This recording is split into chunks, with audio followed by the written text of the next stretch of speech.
Spoilers for Talamasca, The Secret Order, Episodes 1 and 2. I've been watching Anne Rice's Immortal universe since the night of October 2nd, 2022, when Interview with the Vampire first premiered on AMC. As someone who's never picked up one of Rice's books, and whose only other exposure was the stellar 1994 film adaptation, I found myself pleasantly surprised by the TV show. Season 1 was a little plotting, and it took a bit to get used to some of the changes, but the messed up yet tenderly compassionate love story between Louis and Lestat was compelling. However, Season 2 is when the show really hit its stride. The storytelling was stronger, the characters felt deeper, and the lore surrounding the vampires was more prominent. Not just for the show itself, but also for the larger vision AMC was building. See, Interview with the Vampire is one of now 3 shows in the Immortal universe. Based on Anne Rice's books, the Immortal universe is an adaptation/reimagining of the late author's work through TV shows that all share the same world. Interview with the Vampire was the first, and for the last 3 years, the only good one. Because Mayfair Witches is, to put it nicely, a dumpster fire. From what I understand, it's nothing like the books, but again, I haven't read them, so I can't speak to that too much. What I do know is that this series was just terrible.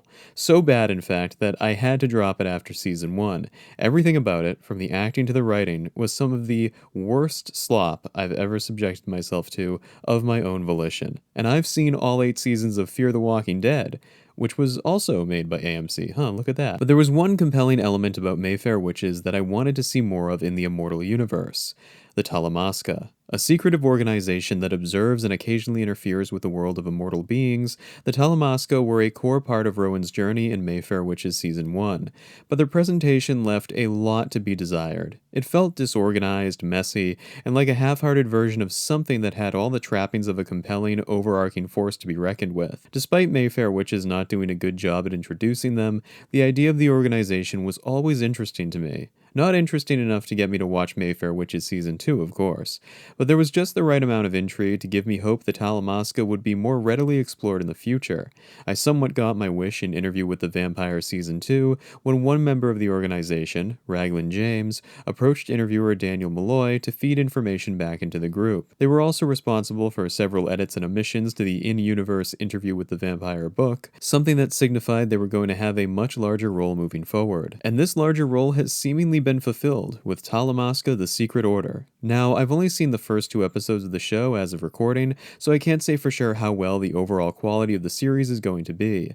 But, so far, these premiere episodes have cemented it as the second best in the Immortal universe. Not only is it a far cry better than Mayfair Witches and its trite, nonsensical storyline, but it's also a very different show from both its predecessors. The setup is pretty by the numbers on the surface. The Talamasca has branches all over the world that maintain order within the supernatural world. However, their London branch has gone rogue, now under the control of a mysterious vampire named Jasper. He has a group of what seem to be mind-controlled vampires, or some sort of supernatural beings that don't have a free will of their own. The New York Talamasca have caught wind of this and decide to send an agent to investigate. However, she is quickly killed, with the New York branch receiving her eye in the mail, a warning to stop meddling in London's business. This is where the main story actually begins. The Talamasca are looking for a new agent to replace their dead one, and decide to enlist the help of one Guy Anatoli. A law school graduate hoping to score a place at his dream law firm, Guy is quickly revealed to be a mind reader, or clairvoyant as the show calls him, but that doesn't really align with what he does. He's able to read people's thoughts and intentions with supernatural accuracy, but doesn't have total control or understanding over his power. And yet, New York's leader, Helen, decides he'll be the perfect candidate to head to London and figure out what's going on with the rogue branch. Is the setup kind of generic? Yeah.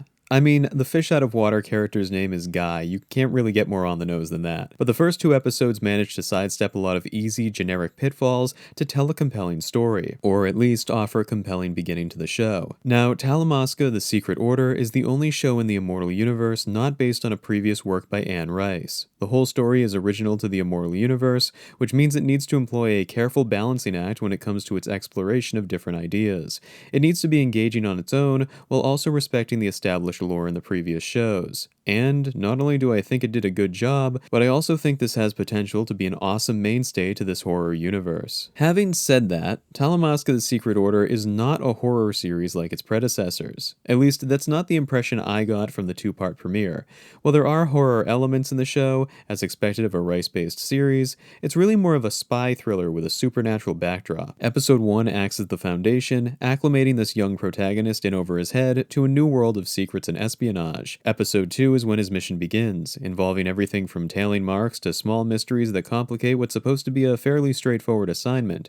It's a spy thriller, through and through, with the horror elements being the perfect way to differentiate it from other shows in the genre, and, of course, to tightly tie it into the Immortal universe's structural focus. I think the best part of the show is Guy himself. Just like the other protagonists in the Immortal universe, he operates in a pretty gray moral area. At first, he's only open to joining the Talamasca because they offer him a lot of money. He's not interested in the supernatural world or how they know about his gift.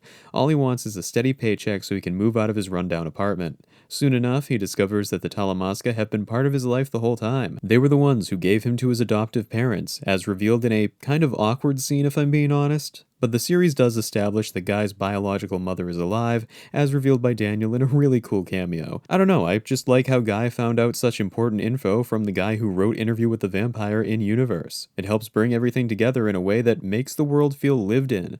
I also like how the show uses this to establish itself primarily as an Interview with the Vampire spin-off, but with enough of an independent story that it stands on its own. By the way, I didn't know where else to put this, so just gotta say, Jason Schwartzman does an excellent job as the vampire Burton, who introduces Guy to the world of the supernatural. He's clearly enjoying the lavish lifestyle the Talamasca provides him with, but he's also not afraid to get his hands dirty to show Guy just how dangerous the world of the supernatural can be. Really appreciate his guest appearance and hoping to see more of him as the show progresses. The standalone nature of the series really shows itself in episode 2, which focuses on Guy's now two-pronged mission to London. While he's agreed to the job at hand to learn more about this rogue branch, he's also decided to go because London was where his mother was last seen. We get a bit of his investigation into what happened to her and her association with the Talamasca.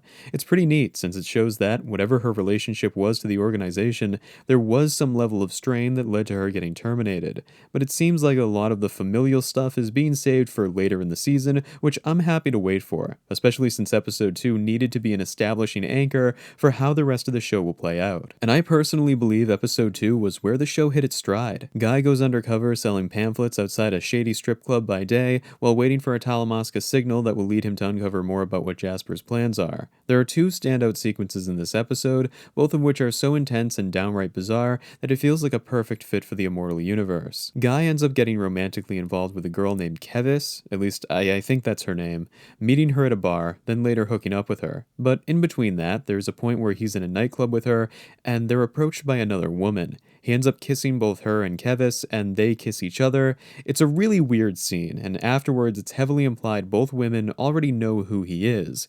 It seems his association with the Talamasca is a pretty poorly kept secret. As for what that interaction was all about, episode 2 doesn't really provide any answers. So it sounds like we're not going to learn anything until probably next week. And Guy is not doing his secret mission any favors either, since while tailing one of Jasper's important underlings, he makes the wise decision of trying to read the vampire's mind. And they end up locked together in the mind stream, with Jasper noticing him outside a window. Intense doesn't even begin to describe that split-second moment when Guy knew he screwed up big time. I was actually pretty shocked how much I cared about him by that point, and how much I didn't want him to get caught. The show does a fantastic job at really honing in on him as a character, and I think keeping the focus to his perspective for the most part was the right call. It makes that small encounter with Jasper feel big, and that initial tension it establishes is just the start of how the series evolves from there. Because despite all the praising I'm giving Talamasca the Secret Order, I wasn't totally sold on the show just yet, at least at this point. Sure, it was good, but there were some generic elements or weird scenes that took me out of it too.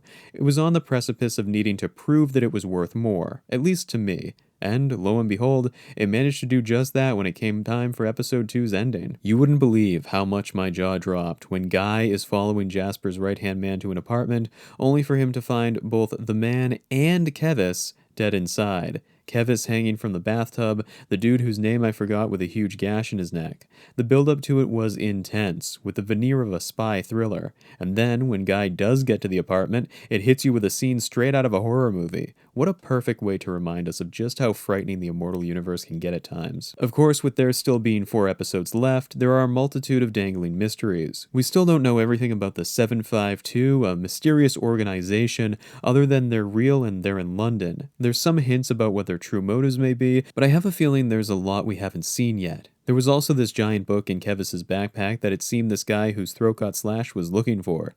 Though it's unclear how this book is involved in everything going on, it could be the key to Guy's investigation. Too bad he got so scared he ran away without it. Part of me wants to dock points for him doing this, but at the same time, he's really not that hardened a guy despite doing whatever it takes for money. So I'll let it slide for right now. Every minute of Talamasca, the Secret Order's first 2 episodes, just made the show better and better. I'm really happy the Immortal universe isn't afraid to expand beyond the established stories of Interview with the Vampire and Mayfair Witches to make something wholly original to its universe. I'm invested in Guy's personal story, alongside whatever Jasper's plans in London are. Personally, I'm going to be watching Talamasca, the Secret Order week to week, and reviewing new episodes in the casual format I had for this one. If you'd like to see more, consider subscribing and tapping the bell for notifications. This has been Zeno, and I'll see you again in the space between spaces.